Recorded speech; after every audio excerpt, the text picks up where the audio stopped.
Olá, storytellers e storytellers. Hoje a gente finalmente vai falar sobre a mística feminina. Eu demorei mais ou menos um mês para ler o livro e uns 2 meses para finalmente ter ânimo para falar sobre ele. Primeiro, porque foi difícil terminar. Eu já sabia tudo que o livro dizia. Às vezes a gente só precisa de um viés de confirmação mesmo. E segundo, porque eu sabia como eu ia me sentir lendo esse livro. Porque eu tô num período em que eu ainda sou meio que stay at home mom. O que eu já sabia? Que o trabalho doméstico é repetitivo, entediante, desvalorizado, não só porque ele não tem remuneração, mas porque ele só é percebido quando ele não é feito, que é um trabalho que nunca acaba e nunca evolui, que é a simples manutenção da vida, mas que sem ele não há vida possível. O que faz com que ele só não seja degradante porque ele é parte da vida de todos nós, fora os homens e os privilegiados. O grande problema do trabalho doméstico apontado no livro é quando ele é o único propósito da vida da pessoa.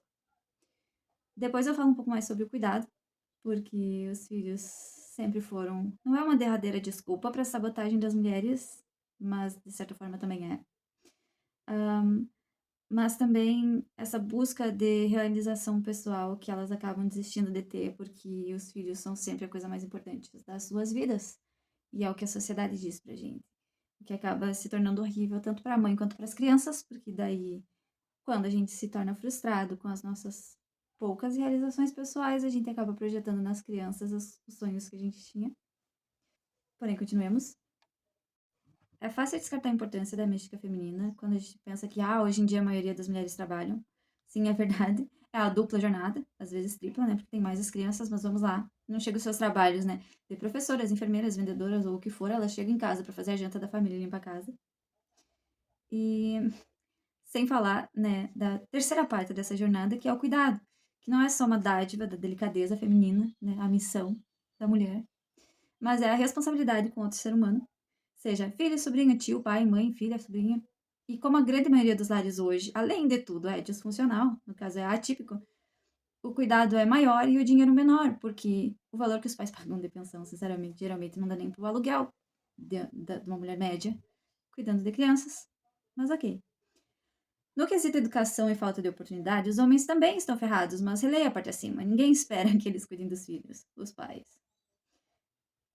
E assim, uma coisa é você dedicar 30 anos de vida para uma carreira que vai te dar remuneração, reconhecimento e dignidade. E outra coisa é você dedicar esses mesmos 30 anos trabalhando em casa e cuidando dos filhos e não ter reconhecimento nenhum. O trabalho existiu. O que existe é essa absoluta desvalorização. Voltando ao livro. Se antes a sexualização era uma coisa mais voltada para o gênero, em que as mulheres tinham uma educação mais voltada para se tornarem mães e donas de casa, isso no caso porque o livro fala das mulheres americanas dos anos 50, mas nem tudo mudou, né, gente? Não é por causa que hoje a Barbie pode ser astronauta que as mulheres realmente podem fazer tudo, né? Vamos ser realistas. Porém, continuamos. Se antes essa sexualização era uma questão de identidade de gênero, hoje ela é uma objetificação utilitarista que começa cada vez mais cedo. Todo mundo que não vive embaixo de uma pedra assistiu o vídeo do Felca sobre a adultização. Então, se antes a preocupação era a falta de perspectiva de futuro, fora da família para essas mulheres, hoje em dia a gente tem o perigo de que essas mulheres fiquem presas na adolescência para sempre. Não é só por causa que, como dizia o Mito da Beleza, que é outro livro maravilhoso, que a gente tinha que seguir um padrão, etc. Inclusive, que é outra coisa que piorou. Porque, assim como na mística feminina, eles culpam bastante as revistas femininas e a mídia, né, a TV, sobre os padrões realísticos que eles criam para as mulheres e que fazem com que elas tenham que gastar milhões de dólares, nos nossos casos reais, para se manter sempre jovens e maravilhosas, e gastando com cosméticos, e gastando com cirurgias e com todo o resto da parafernália, ao invés de conseguir espaço no mundo só por serem elas mesmas, porque além de todo o trabalho que a gente tem que fazer, a gente ainda tem que estar bonita. Mas continuando. Ah, então vocês imaginam, ok, era difícil para as mulheres adultas nos anos 50, lá nos Estados Unidos, conseguirem se libertar de um estereótipo que esperava que elas fossem, oi Doris, donas de casa e mulheres perfeitas e vivessem para os seus maridos. E imagina hoje em dia que elas têm os corpos explorados desde criança, numa absoluta objetificação. que começa cada vez mais cedo, né? Dizem que a gente para de crescer quando tem um trauma, que a gente fica preso na idade do trauma. Imagina então, sei lá, se a Camilinha ia ter sempre 12 anos. Mas o outro link que eu tinha feito entre a mística feminina e o mito da beleza é que, além dessa manipulação, assim, das nossas ideias, do que a gente pode ser ou não ser, e essa manipulação das nossas mentes e corpos e vidas femininas, né, que se davam por revistas, programas de televisão, e hoje é infinitamente mais complexo, porque as nossas as informações continuam moldando as nossas vidas, mas é muito pior, porque a gente tem a ilusão de que é a gente que escolhe isso, por causa que é a gente que clica no que a gente gosta. Só que não é assim.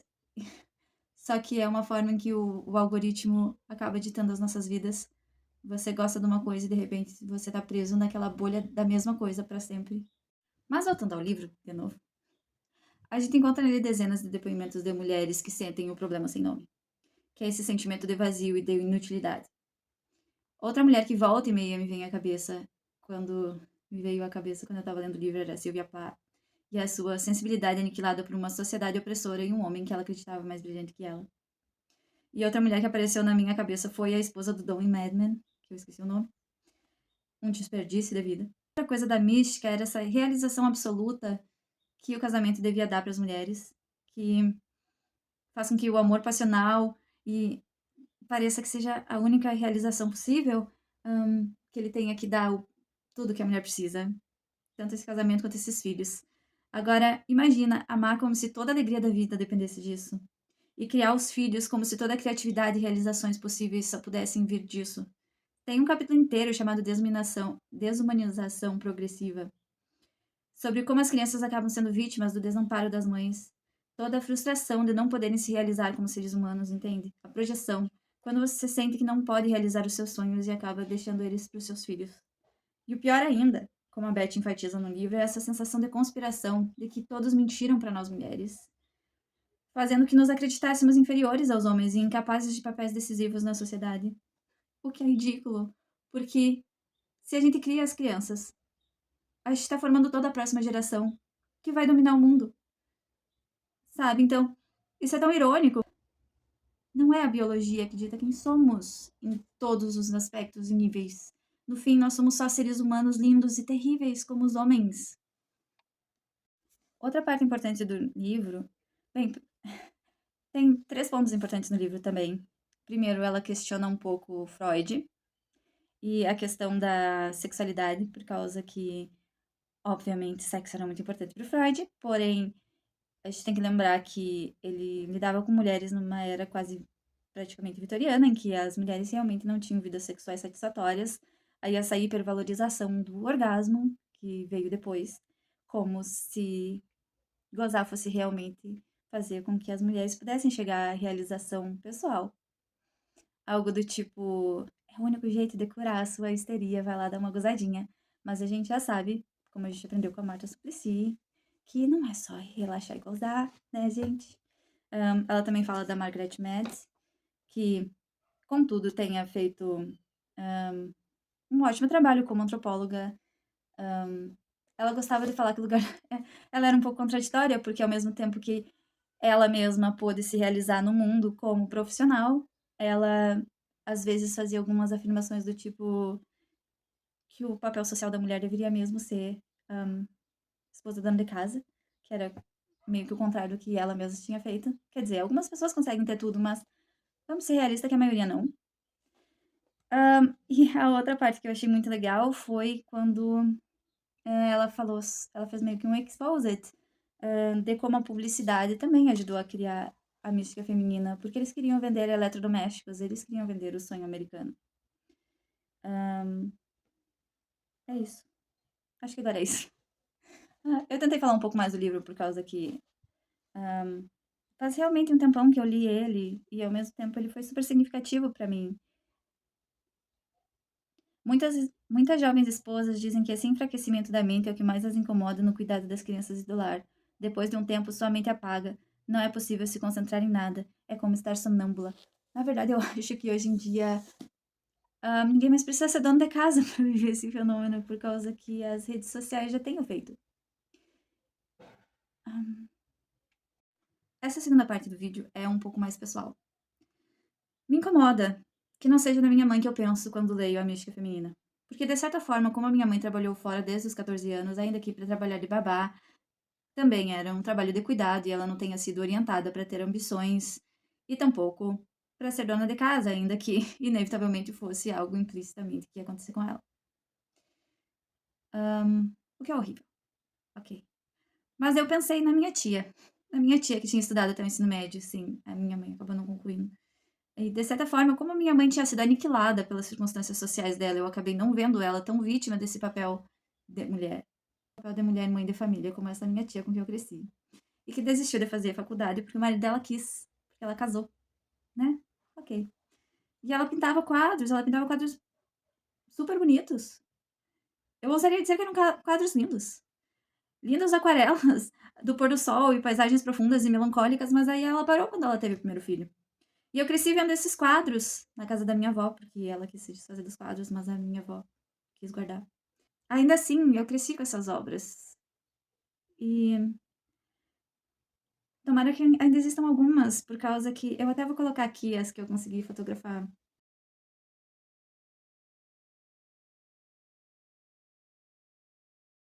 Porque eu acho que é legal. Eu acho que mantém viva a artista que a minha tia poderia ter sido, ou que ela talvez foi, antes de ser aniquilada pela mística feminina e a maternidade. Mas ela podia ter continuado, sabe? Podia ter sido um hobby ocasional na pecinha dos fundos, uma semana ou um final de semana por mês, ou uma vez por mês. Nem que ela nunca mostrasse pra ninguém, seria só pra manter um espaço que fosse só dela e não viver naquela imersão completa na família, que parece que é o que exigem das mulheres, que elas acabem sendo completamente aglutinadas pelo papel social delas como mães. Então acabou que, tipo, não sobrou. Não sobrou essa parte da personalidade dela. É como se não tivesse existido.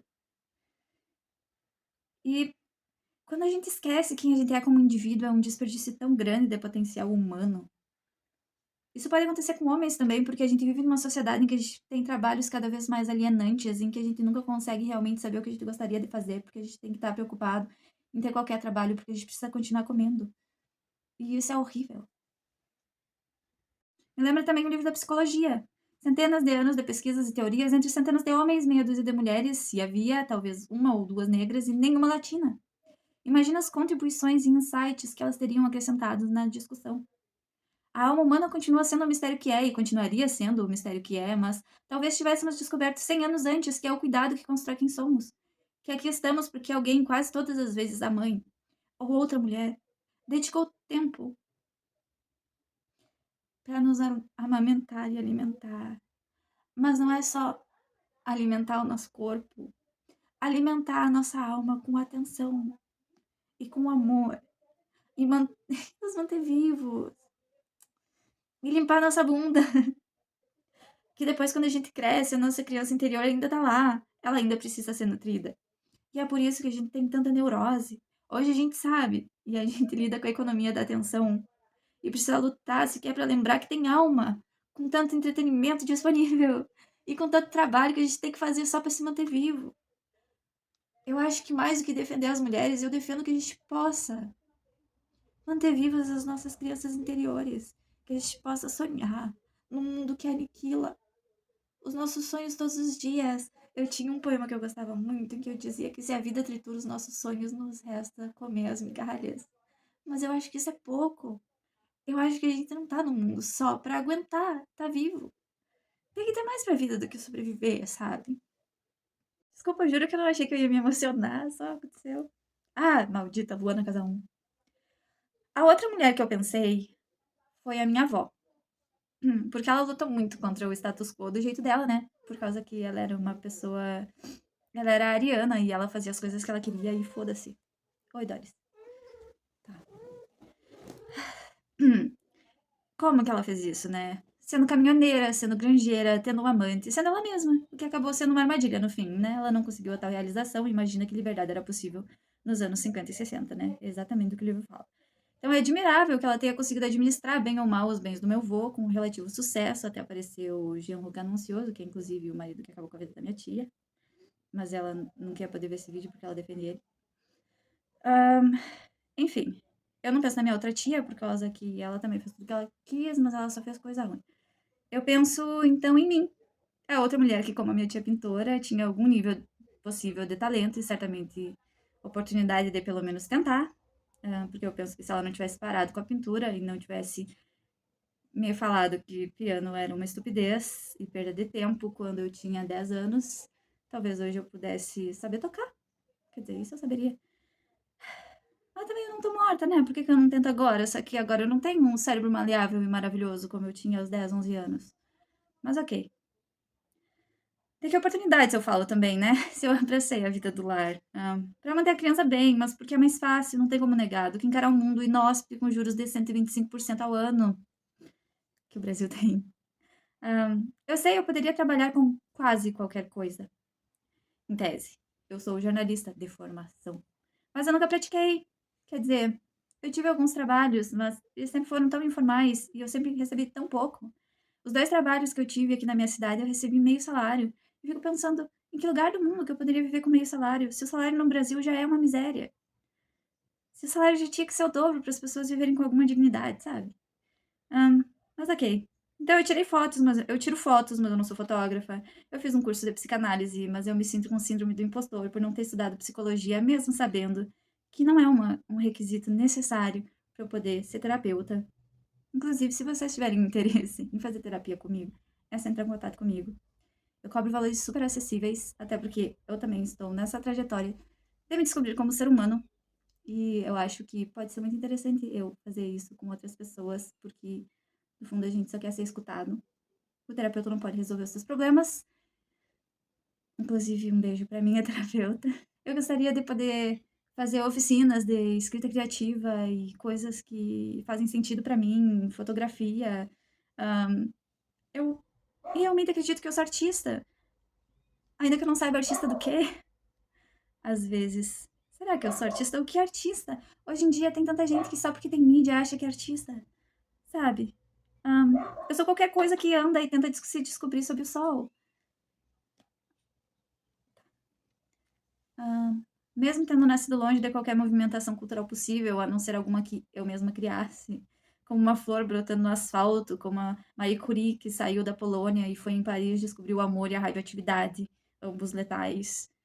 Não sabemos calcular qual mais, ainda que Chernobyl nivele um pouco mais as coisas com o cupido. Porém, de vago. Aí eu vou concluir a minha breve excursão pessoal sobre a mística com a minha bisavó, a mãe da minha avó, que nasceu em 1892, exatamente 100 anos antes de mim, e tenha sido vítima de 17 filhos, e morrido de câncer aos 60, 70 anos. Que vida ela levou? Quem ela foi? A principal história dela que eu lembro foi de que quiseram amputar a sua perna para não gangrenar, acho que pelo câncer ou pela diabetes. Mas a minha avó não deixou e disse pro médico que a mãe dela tinha sido uma pessoa muito boa e Deus não ia permitir que ela ficasse sem pé, sem perna. E aí ela morreu. E deve ter sido muito traumático pra minha avó, que devia ter uns 20, 30 anos. Mas eu fico pensando, quem foi a minha bisavó? Não sobrou nada dela pra contar a história dela, a não ser a existência da minha avó. E seus outros 16 filhos que eu não, dos quais eu conheci, acho que 4 ou 5. Não que todo mundo tenha a obrigação de deixar um legado, mas vocês não acham que seria muito legal a gente saber alguma coisa sobre os nossos antepassados que não fosse o fato de que eles geraram nossos antepassados?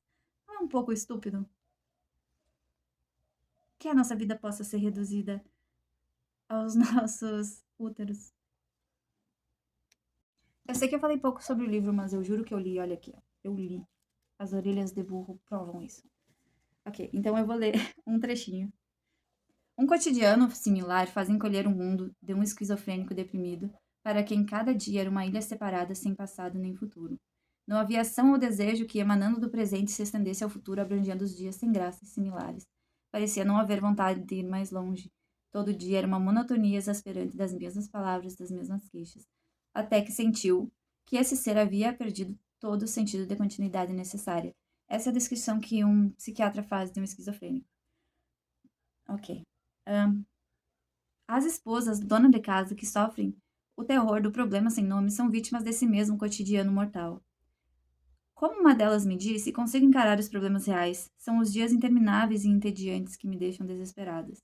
Esposas dona de casa, que vivem de acordo com a mística feminina, não têm um propósito pessoal que se estenda para o futuro. Porém, sem tal propósito, para evocar suas habilidades completas, elas não podem crescer até a autorrealização. Sem esse propósito, elas perdem a noção de quem são, pois é o propósito que dá um padrão humano aos dias de uma pessoa. Eu não conseguia controlar essa sensação de querer algo mais da vida, então fui consultar um psiquiatra. Ele insistiu que eu apreciasse ser feminina, mas isso não ajudou. Então eu fui ver outro que parecia querer me fazer descobrir quem eu era e esquecer essa bela imagem feminina.